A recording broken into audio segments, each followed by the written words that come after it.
Hare Krishna, dear friends. Thank you so much for choosing to watch this video. My name is Mohini Madhavi and I create videos about Hare Krishna lifestyle and spiritual topics and answer to the questions of ladies of ISKCON and others who need help with practical side of Hare Krishna lifestyle.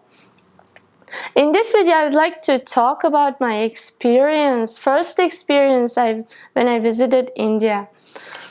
Before that, we used to watch Indian movies mostly. Even though in childhood I was not a devotee, I never knew about Krishna, but whole family during weekends we used to sit and rent a video cassette and watch Indian movies. They used to be like 3 hours in length, and it used to be translated into Russian, and we used to just binge on this Indian movies. So I know like Shah Rukh Khan, Salman Khan, or Amir Khan, or so many Khans and Juhi Chawla. So I used to know these actors and actresses, but I've never seen Indians before. Later in my life, I joined Krishna consciousness. I read the book of Srila Prabhupada called Bhagavad Gita as it is. It's actually sacred scripture was commented by Srila Prabhupada, and I got it in Russian language. And when I read it, I literally felt that this book answered all my questions. So I was so much satisfied with that book that I started looking for devotees in my country. So it so happened that in the area where I was born, in the state, there were no devotees. But luckily, I went to the capital city and to study my bachelor's degree. There I met the devotees, and I got later chance to stay in the ashram, and I got chance to worship the deities, to learn wearing sari. It was such a blissful experience. But later, I won a scholarship to do my master's degree in journalism in India, Bangalore. Exactly to say, it was Mysore University. So now I was preparing to go to India. It was such an exciting news that I got this scholarship and I will study in India. I started packing my clothes. As you might know, in Turkmenistan, the summers are so hot and the winters are so cold, like it goes to minus 40 degrees. So I was packing all my summer dresses, I was packing all my winter clothes, like coats and boots and even very warm coats. Then one of the devotees told me, who was Brahmin initiated and so many times been in India, and she told, are you going to Russia or what? What are you doing? I said, what I'm doing? I'm going to India and I need this cloth. Said, you don't need the coats and boots and all this stuff. You just need a simple dress and lightweight shawl. That's it. And I was like, what are you saying? I'll be there for 2 years. I need to have all this clothes. She said, there is no winter. I said, oh my God, is it that? Then I hardly believed her, but I left those things in my country and I packed all the light dresses, clothing, and it was a time I had to fly to India. Unfortunately, we have some different opinions regarding India when outside of India. Some people say in India there are so many, and non-devotee people say that there are so many poor people. You will see so many beggars, and you will see so many people on the streets, poverty. But they themselves go to buy gold and silver and sell in our countries. So non-devotees, most of them, they created this kind of image about India. But devotees, on the other hand, they used to tell me that India is a special place. India, everyone is a sage. You have to really respect them, especially in Vrindavan. They're all born devotees and they're really, really great people. You need to be really careful of all the people and don't do any offense to them.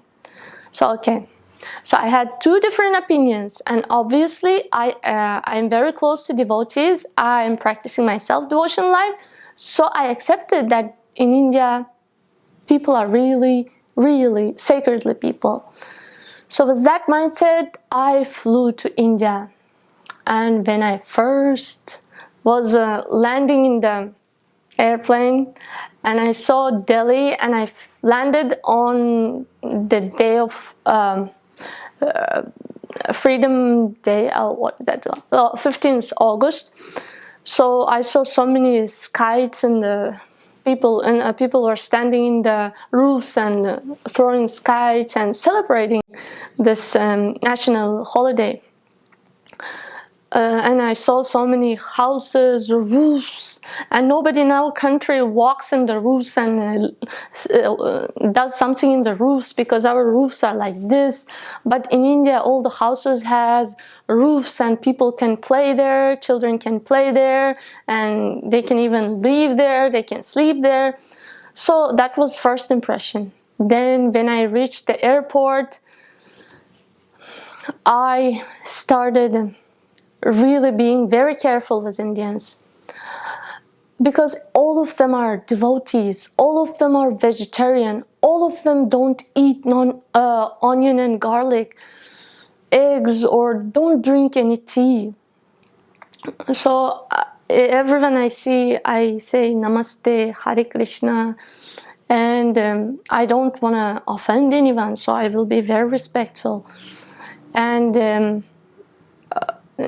then I landed in Delhi, but I had to travel to Bangalore. So I sat in there were people who were helping me to sit in the train. So they bought a ticket for me to sit in the train to Bangalore, and I started my long two-day journey to Bangalore. And in the train, when I had to travel for 2 days now. When I was staying in the ashram in Turkmenistan as a devotees in ISKCON, right? We wake up early in the morning for Mangalarti, and we take bath and we attend Mangalarti, and then we sit and chant our rounds. And after doing all that, we offer prasadam to the deities and we accept it ourselves. So I went inside the train, and it was a sleeper class, AC room, sleeper class, so many people in the compartment. And it was evening time, and slowly when it reached the night, I went to sleep. And when morning came, at 3 o'clock in the morning, I woke up. Because it's a Mangal Arati time. I have to wake up, and I have to, at least in the mind, purify myself and attend the Mangal Arati in my mind and chant my rounds. So I woke up at 3 o'clock. I did that all. I thought, okay, 3 o'clock may be very early for these people. I thought all these people in the train also will wake up at 3 o'clock. I said, okay, maybe their Mangalarti starts at 4, so I will still chant my rounds and do all these things in my mind. Then it became 4 o'clock. I still see people are sleeping. I said, probably their Mangalarti or chanting time is at 5 o'clock. Okay, then I continued chanting my rounds until 5, and I don't see anyone waking up. Then I still continue with my service, and at around 7 o'clock, one person stood up from his seat. He was sleeping and he stood up from his seat. Then I said, oh, wow, somebody woke up. And then he touched the ground and put his on his head and did like this, looked around and went on to sleep back. Sir, so I thought, Okay, probably they're taking rest actually. Why to do so much devotional service in the train? Okay, for 2 days, I think they decided to take rest. All the people in the train. Then at around 10 o'clock, everybody was already woken up and they started serving breakfast. And I thought breakfast will be prasadam. There's no onion, no garlic, and no any non-vegetarian items. So they gave me also. I also got it. I offered it in my mind to Krishna, to the deities. Then when I started opening the prasadam, I prayed the Mahaprasad and I tried to eat it. Then I see that there's some kind of different items which I don't eat. There's like non-vegetarian. I thought, oh, probably you did a mistake because I'm vegetarian. I don't eat this. Then they called the cook, helpers of the cook, and they said we have another vegetarian version. Okay, they brought the vegetarian version.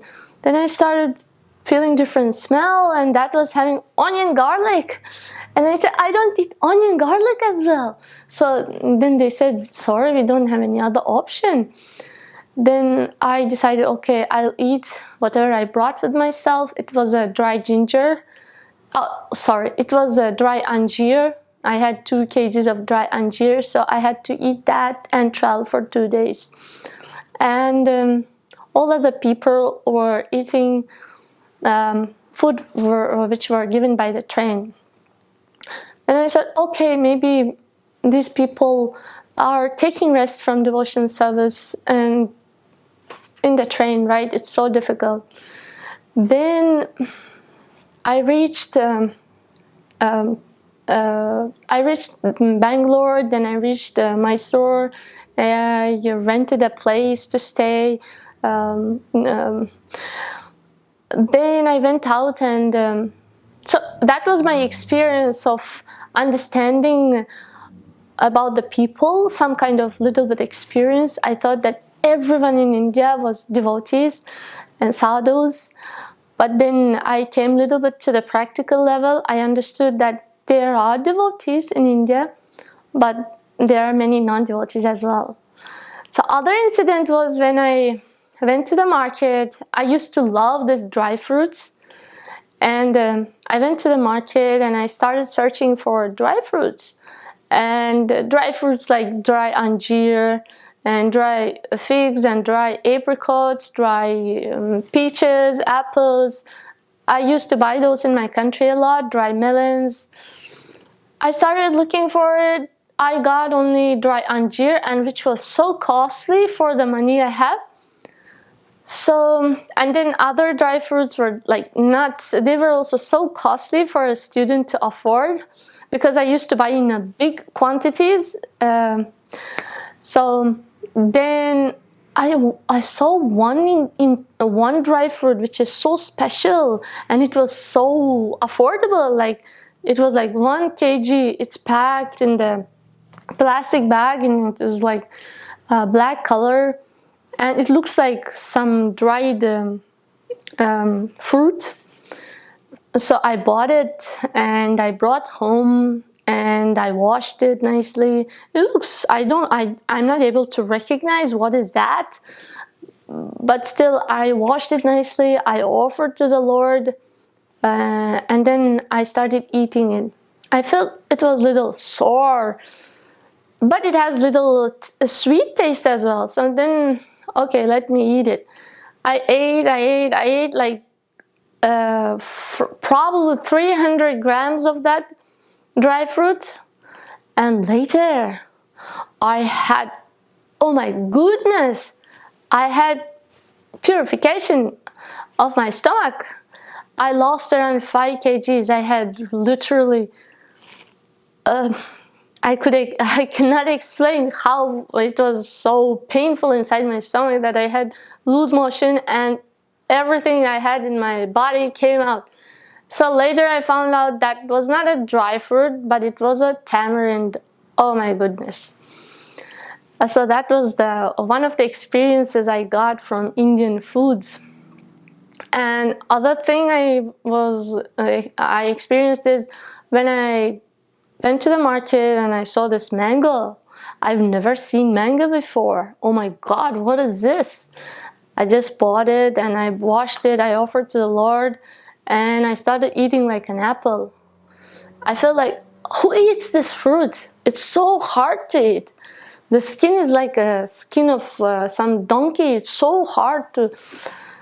So that was my first experience of eating Indian mango in India, along with the skin, like you eat the apple. Yeah, so those are the few experiences which I had in India. Another time, it was a rainy season. It was like September, and my classmates told me, "Do you have umbrella? Because if it rains, you have to be careful." I said, "No problem. I have a big umbrella. I don't have any problem with rain. In our country, it rains." Then I was walking. I didn't take a bus as well, so I walked and I took my umbrella, and suddenly, first of all, I lost my way to home. I was walking from the university to home, and I lost my way to the home. And those days we don't have Google Maps, and probably I don't use it, or probably in India it was not set up yet. And I was searching for the house, where it is. I rented an apartment, but I lost it. Where it is, I'm asking the address. Do you know this Nagar, that Nagar? People, yes, we know. You have to go this way, then that way, that way. I go there, I go there, I go there.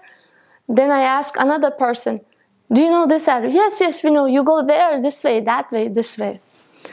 So in that way, I was like roaming around for 1 hour, 2 hours. Then rain started. And this was a rain. It was a rain like in Indian movies. It was like a rain which I didn't imagine in my life. It was like a tsunami pouring on your head. My umbrella, I was holding it. It got crushed in my hands. It was like, I thought, even though I had umbrella there, whole my body here became so wet from the sides, rain pouring in my face. And in that wet situation, I was looking where's my address, where's my home in Mysore. So these were the experiences I experienced in India, and ultimately I loved India. And right now we are staying in the US, but my heart resides in India. And the other thing is I loved people in India, especially people who are I found that people in India are so much simple-hearted, and though they have different sides as well, but when you find nice people in India, they're so good that you won't get anywhere in the world. And the culture part, I just embraced Indian culture, Indian traditional culture, and I just embraced the knowledge India is giving to the world. Right now I wear Indian clothing, I practice Indian culture, I eat Indian food, I worship Krishna, and I chant Vedic mantras, which are also coming from India, Hare Krishna mantra. And my husband is Indian, my baby is half Indian, and so I wish, and I would like to say that all Indians who are born in India, I think you should be very grateful of what you have and we never had before. And I just love you. Thank you so much. Hare Krishna.